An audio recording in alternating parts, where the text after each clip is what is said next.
دیکھا تو آپ کی قوم ایک بچڑے کی پوجا کر رہی تھی، آپ غصے میں آ گئے اور جلال کی کیفیت میں جوش کے انداز میں ان تختیوں کو پھینکا، وہ تختیاں ٹکڑے ٹکڑے ہو گئیں۔ چنانچہ حضرت موسیٰ علیہ تحیت و تسلیم نے احکام عشر 10 احکام لکھوائے اور پھر ان کو ایک تابوت میں رکھا گیا جسے عرف عام میں تابوت سکینہ کہا جاتا ہے، اور یہ تابوت خیمہ عبادت میں رکھا گیا کہ حضرت موسیٰ علیہ تحیت و تسلیم کی زندگی کے حالات جاننے والے جانتے ہیں کہ آپ مسلسل سفر میں رہے، جہاں خیمہ عبادت گاڑ دیا جاتا اس کے اندر تابوت سکینہ ہوتا تھا، جس میں ٹوٹی ہوئی وہ تختیاں اور لکھے ہوئے احکام عشر رہتے تھے۔ لیکن یہ تابوت حضرت سلیمان علیہ تحیت و تسلیم کے دور تک قائم رہا۔ پھر جب حضرت سلیمان علیہ تحیت و تسلیم نے ہیکل تعمیر کروایا جسے ہیکل سلیمانی کہا جاتا ہے، تو عہد نامہ عتیق کی کتاب سلاطین باب نمبر 9 کے اندر ہے کہ جب ہیکل سلیمانی میں رکھنے کے لیے خیمہ عبادت سے تابوت کو نکالا گیا، اس کو کھولا گیا، تو اس میں سوائے ٹوٹی ہوئی 2 تختیوں کے اور کچھ بھی باقی نہ تھا۔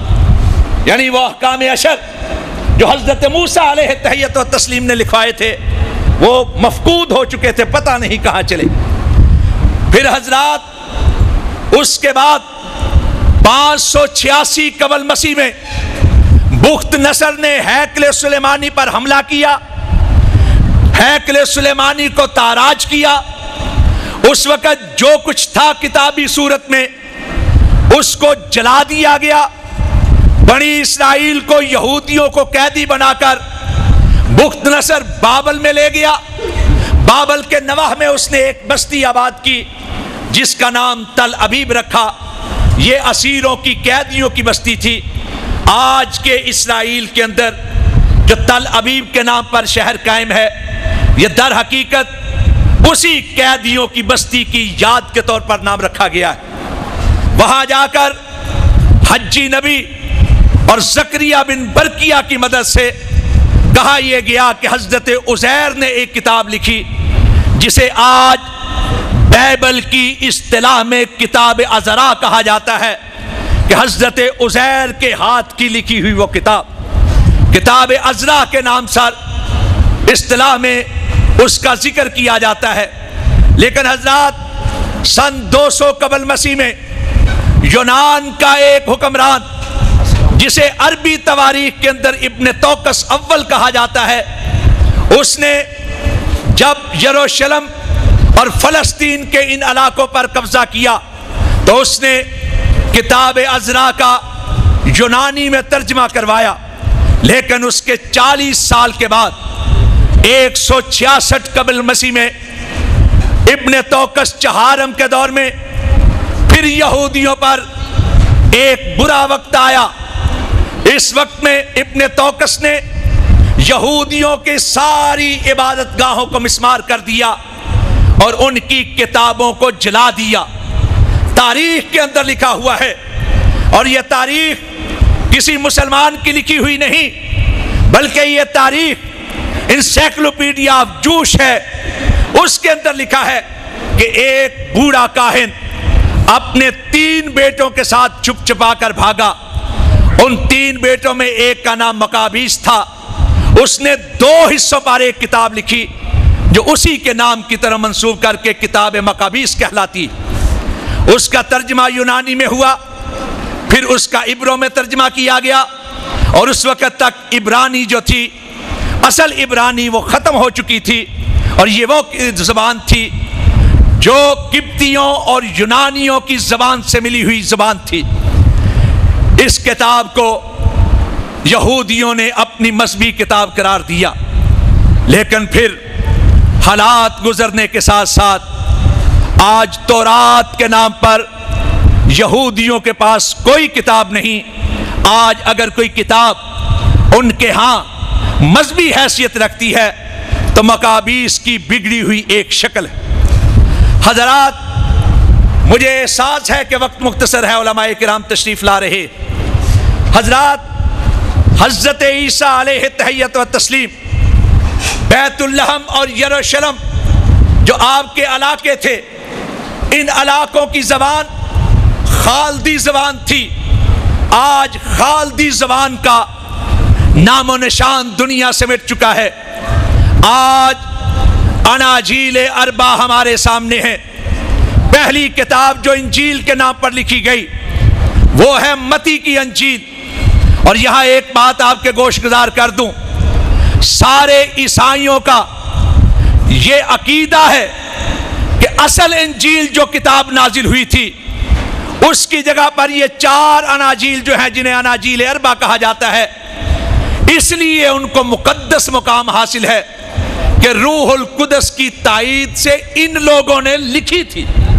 چنانچہ لکھنے والوں کے نام سے منسوب کر کے خود عیسائی ان کا ذکر کرتے۔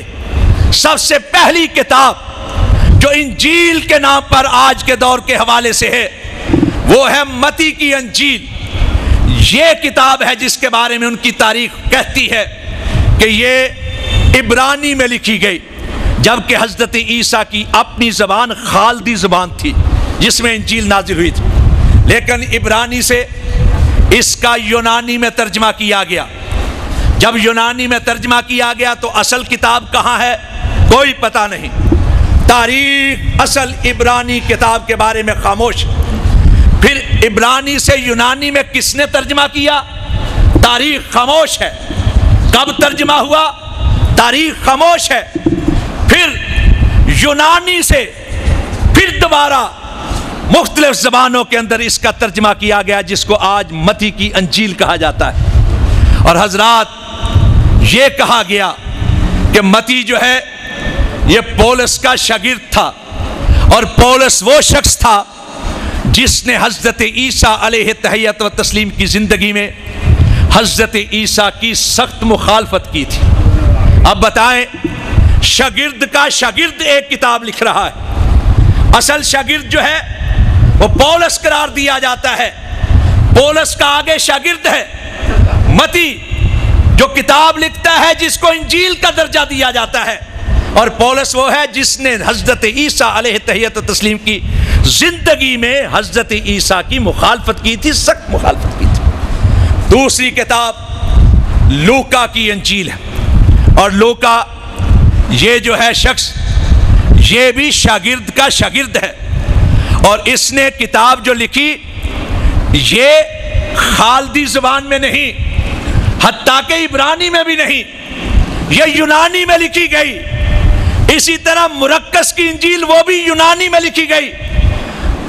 تیسری کتاب جو ہے یونانی میں وہ بھی یونانی میں وہ یوحنا کی انجیل، اور یہ تینوں کتابیں انطاکیہ شہر میں لکھی گئی جن کا حضرت عیسیٰ کے ساتھ کوئی تعلق نہیں، شاگردوں کے شاگردوں نے لکھی۔ اور حضرات، ہم اگر ان کو زیادہ سے زیادہ درجہ دیں تو حدیث کے برابر لایا جا سکتا ہے، قرآن پاک کے برابر نہیں لایا جا سکتا۔ لیکن قرآن پاک تو بڑی بات، حدیث کے مقابل بھی ان کو نہیں لایا جا سکتا، اس لیے کہ حدیث کے اندر ایک سلسلہ ہے جسے سلسلہ سند کہا جاتا ہے، اسناد کا سلسلہ، کہ فلاں راوی کہتے ہیں کہ میں نے فلاں راوی سے سنا، پھر اس نے فلاں سے سنا، اس نے فلاں تابعی سے سنا، اس نے فلاں صحابی سے سنا، کہ اس نے اللہ کے رسول سے خود سنا یا کرتے ہوئے دیکھا۔ اور پھر اسماء الرجال کا علم جو خالصتاً مسلمانوں کی بناوٹ ہے، مسلمانوں کا بنایا ہوا ہے، اس کے اندر سلسلہ سند کے اندر جتنے راوی ہوتے ہیں ان کی پرکھ کی جاتی ہے، ایک ایک راوی کی پوری زندگی کو پرکھا جاتا ہے۔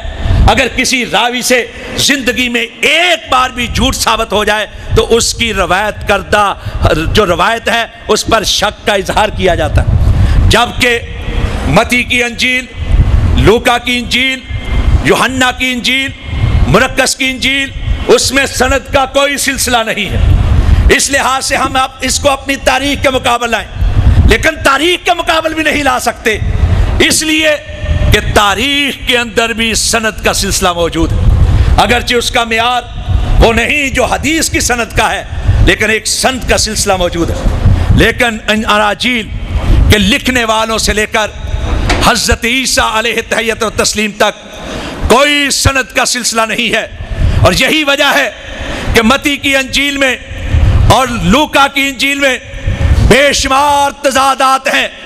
حضرت قاضی سلمان